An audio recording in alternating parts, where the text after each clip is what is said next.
ना फिर ये तो अपनी पार्टी में भी सर राव वर्सेस सरकार चल रहा है। इस साइड अपने कृष्णपाल गुर्जर वो चल रहा है, वहाँ भी एक ट्रेनिंग की जरूरत है क्या? देखिए ऐसा है, मैंने पहले बताया कि भारतीय मैं अगर कुछ हूँ तो कार्यकर्ता हूँ, मैं भी कार्यकर्ता हूँ।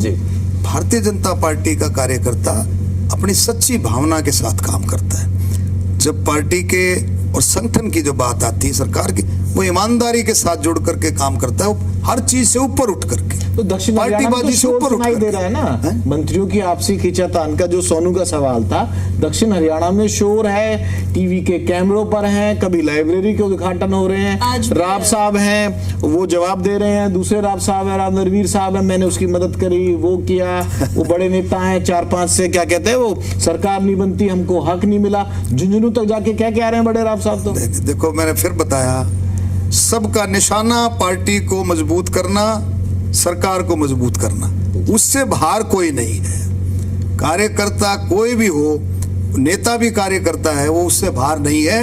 उन्होंने निशाना अब एक ही है, सबका निशाना एक ही है कि हम मोदी जी का जो संकल्प है, जो मिशन है विकसित भारत का, उसमें हरियाणा भी कंधे से कंधा मिला करके उस मिशन के लिए काम करे, वो हमारे मुख्यमंत्री नायब सिंह सैनी जी के लिए। सर एक लास्ट क्वेश्चन, फिर वाइंड अप की तरफ हम बढ़ रहे हैं। बाकी स्टेट्स के मुताबिक आप कैसे रेट करेंगे हरियाणा प्रदेश को अभी, कि कितने विकास की ओर बाकी स्टेट्स के अकॉर्डिंग भी हरियाणा प्रदेश बढ़ रहा है? इन शॉर्ट देखिए, हरियाणा देश के और स्टेटों में, और स्टेट भी अच्छा काम कर रहे हैं, मैं ये नहीं कह रहा हूँ, लेकिन हरियाणा रोल मॉडल है। आप देखेंगे हरियाणा कई योजनाएं ऐसी लेकर के आता है, आप देखेंगे स्वामित्व योजना मनोहर लाल खट्टर जी लेकर के आए, कितना बड़ा देश के अंदर उसका प्रचार रहा, कितना बड़ा प्रचार रहा। खर्ची पर्ची, माननीय प्रधानमंत्री जी ने भी इसका जो है चर्चा कई दफा की, खर्ची पर्ची की। तो हरियाणा रोल मॉडल है।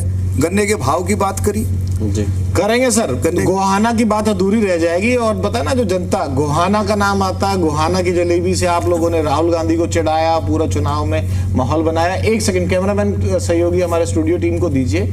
और गोहाना से आप विधायक है, और मैं आपकी जलेबा ना दिखाऊं और जलेबा की कहानी आप अगर गोहाना की ना सुना के जाओ, तो जो बच्चे हैं ना वो जैन जी वाले, उनका सवाल अधूरा रह जाएगा। मैं कहूंगा अपनी प्रोडक्शन टीम से मंत्री जी को गोहाना की जलेबी का एक डब्बा दिखा दें, इसकी कहानी क्या है ये भी समझा जाओ। और पूरे चुनाव में आप लोगों ने राहुल गांधी को ये कह के चिढ़ाया और उसके बाद बना के भी दिखाई। देखिए सुनो, ये तो जलेबी थोड़ी जलेबा है। एक बात सुनो, ये तो माननीय मुख्यमंत्री जी का भी प्रिय जी, ये मैं कहूंगा मिठाई डिश है।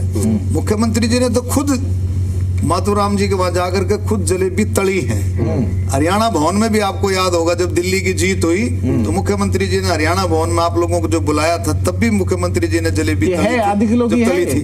नहीं सुनो, लेकिन इसमें प्यार है, मिठास है, भाईचारा है, एकता है, और इसमें एक ऐसा विकास का सिस्टम बना हुआ है कि आप देखो, मुख्यमंत्री जी दिल्ली गए, दिल्ली में जलेबियां बटी, महाराष्ट्र गए, महाराष्ट्र में जलेबियां बटी, बिहार में जलेबियां बटी, और अब सुनो, अब पंजाब में मुख्यमंत्री जी लगे हुए, पंजाब में भी जलेबियां बटेंगी और बंगाल में भी। अब की बार पंजाब भी और बंगाल भी दोनों हमने लेने हैं। भारतीय जनता पार्टी का नेतृत्व, मोदी जी के नेतृत्व में दोनों स्टेटों में फिर से कमल का फूल खिलाए। और गोहाना की जलेबी आपकी विधानसभा मंत्री, बहुत बहुत शुक्रिया। नेताजी हाजिर थे, ये बात आनी थी, यानी बहुत महत्वपूर्ण थी, क्योंकि गोहाना की जलेबी के बिना गोहाना के विधायक और मंत्री का थोड़े खा ही लो आप, सारे खा लेंगे। बहुत बहुत शुक्रिया। बिल्कुल, तो देखिए नेताजी हाजिर है कि हमारे इस एपिसोड में फिलहाल इतना ही। हम हर बार नया एपिसोड लेकर आते हैं, नए नेता आपके लिए लेकर आते हैं। वो क्या सोचते हैं, आपके जो प्रतिनिधि हैं, जो आपका प्रतिनिधित्व कर रहे हैं, वो आपके लिए क्या सोच रहे हैं, कैसे काम कर रहे हैं, वो आपको दिखाने की कोशिश करते हैं। फिलहाल आपसे विदा लेते हैं और अगले एपिसोड में होगी फिर से आपसे मुलाकात। नमस्कार।